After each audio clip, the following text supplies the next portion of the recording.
నమస్తే TV 999 news ఇక వార్తల్లోని వివరాలు చూద్దాం.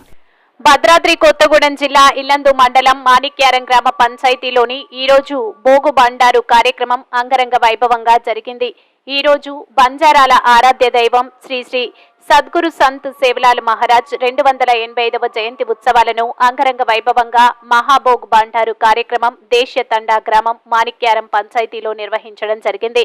సేవలాల్ మహారాజ్ ఆనాడు సంచార జీవనం కొనసాగిస్తున్న బంజారాలను స్థిర నివాసాలు ఏర్పాటు చేసుకుని మత్తు మద్యం స్వీకరించవద్దని తండాలుగా ఏర్పాటు చేసుకుని హితవు పలికి బంజారాలను సన్మార్గం నడపడం జరిగిందని గుగులోతు వెంకయ్య నాయక్ తెలియజేయడం జరిగింది.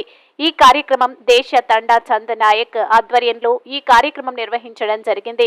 ఈ కార్యక్రమంలో బానోతు లక్ష్మణ్ నాయక్, గుగులోతు వెంకన్న నాయక్, బానోతు రాంబాబు నాయక్, వార్డు సభ్యులు రాంబాబు నాయక్, బానోత్ బాబా సింగ్ నాయక్, సుమన్ నాయక్, గుగులోతు నాగేష్ నాయక్, బానోతు వెంకటేష్ నాయక్, బానోతు రామ్దాస్ నాయక్, సుధాకర్ నాయక్, గుగులోతు మోహన్ నాయక్, ఇస్లావత్ కృష్ణ నాయక్, బానోతు మంగిలాల్ నాయక్, బానోతు రాంబాబు నాయక్, మాలోత్ కుమార్ నాయక్, బానోతు సురేష్ నాయక్, బానోత్ అశోక్ నాయక్, తండా పెద్దలు, మహిళలు అధిక సంఖ్యలో పాల్గొనడం జరిగింది.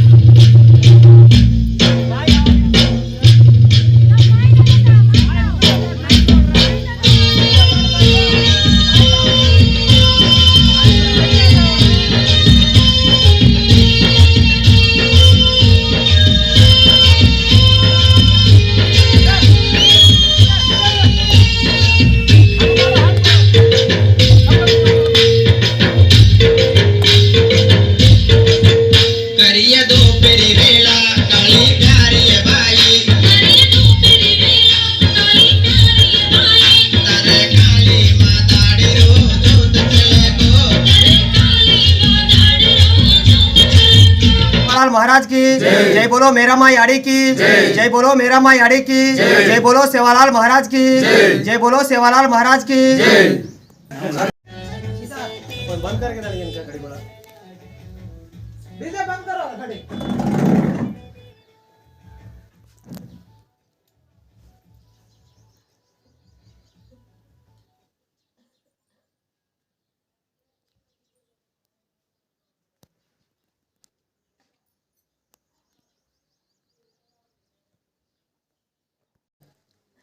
సేవాలాల్ని స్మరించుకుంటూ 285వ జయంతి ఉత్సవాన్ని చాలా అంగరంగ వైభవంగా జరుపుకొని మహాభోగ్ భండారో కార్యక్రమాన్ని నిర్వహించడం జరిగింది.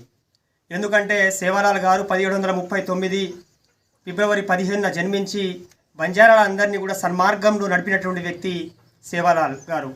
అదేవిధంగా ఇతను ముఖ్యంగా బంజారాలను మత్తు పదార్థాలకు బానిస కావద్దు అని చెప్పేసి, అదేవిధంగా మాంసాన్ని మీరు అతిగా బానిస కావద్దు అని చెప్పేసి బంజారాల్ని మీరు ఒక సపరేట్గా మీరు సంచార జీవితాన్ని ఆపి అక్కడక్కడ మీరు తండాల్ని నివసించి స్థిర జీవితాన్ని మీరు అక్కడనే ఏర్పాటు చేసుకొని తండాల్ని కొనసాగించాల్సింది చెప్పేసి సేవాలాల్ గారు ఆ రోజున నినాదం చేయడం అనేటువంటి జరిగింది. అందులో భాగంగానే ఈరోజు తండాలు ఏర్పడినాయి. ఈరోజు మేము చాలా మంచిగా బతకడానికి అవకాశం వచ్చింది. అందుగురించే మేము సేవాలాల్ జయంతిని చాలా అంగరంగ వైభవంగా జరుపుకుంటున్నాము. సేవాలాల్ మహారాజ్ ఒక గొప్ప వ్యక్తి. సేవాలాల్ మహారాజ్ మాకు దైవ సమానులు. ఎందుకంటే ఆ రోజు నిజాం ప్రభుత్వాన్నే గడగడలాడించి నిజాం ప్రభుత్వం యొక్క తను చేస్తున్నటువంటి చేష్టలని అరికట్టి ఆ రోజున బంజారా హిల్స్ కానీ బంజారా దర్వాజాను కానీ సేవాలాల్ గారే అక్కడికి పోవడం చేత ఆ యొక్క పేర్లు రావడం అనేటువంటి జరిగింది. అదేవిధంగా ఢిల్లీ నగరంలో కూడా గులాబీ ఖాన్ అనేటువంటి ఒక మొఘలు చక్రవర్తిని ఓడించి మనం అహంకారము అనేటువంటి దాన్ని మీరు విడనాడి భక్తి భావంతో మీరు ముందుకు పోవాలనేటువంటి ఉద్దేశాన్ని యావత్ ప్రజలందరికీ భారతదేశంలో ఉన్నటువంటి ప్రజలందరికీ కూడా భక్తి మార్గాన్ని చూపి ఒక జ్యోతిరావు పూలేలాగా ఒక మహాత్మా గాంధీ ఏదైతే మన అహింస అనేటువంటి మార్గాన్ని తీసుకొచ్చారో ఆ విధంగా దానికంటే ముందే పుట్టి మన ఈ బంజారా జాతిని మొత్తాన్ని కూడా జాగృతపరిచినటువంటి వ్యక్తి సేవాలాల్ మహారాజ్ గారు. కాబట్టి చాలా గొప్ప విశిష్టత ఉన్నటువంటి వ్యక్తిగా మేము సేవాలాల్ మహారాజ్ని భావిస్తున్నాము. చాలా మహిమలు ఉన్నటువంటి వ్యక్తి. మనం ఏది కోరుకున్నా కానీ మనకు వరాలు ఇచ్చేటువంటి మాకు గొప్ప దేవుడుగా మేము ఈరోజు సేవలాల్ మహారాజ్ గారిని కొలవడం అనేటువంటి జరుగుతుంది. ప్రతి సంవత్సరం ఆయన జయంతి సందర్భంగా మేము మా యొక్క తండాలో భోగ్ భండారో కార్యక్రమము నిర్వహించడం ఆనవాయితీగా ఉంది. వార్తలు ఇంతటితో సమాప్తం. మళ్ళీ తిరిగి ప్రసారం అయ్యే టీవీ 9 న్యూస్ లో కలుద్దాం. అంతవరకు సెలవు.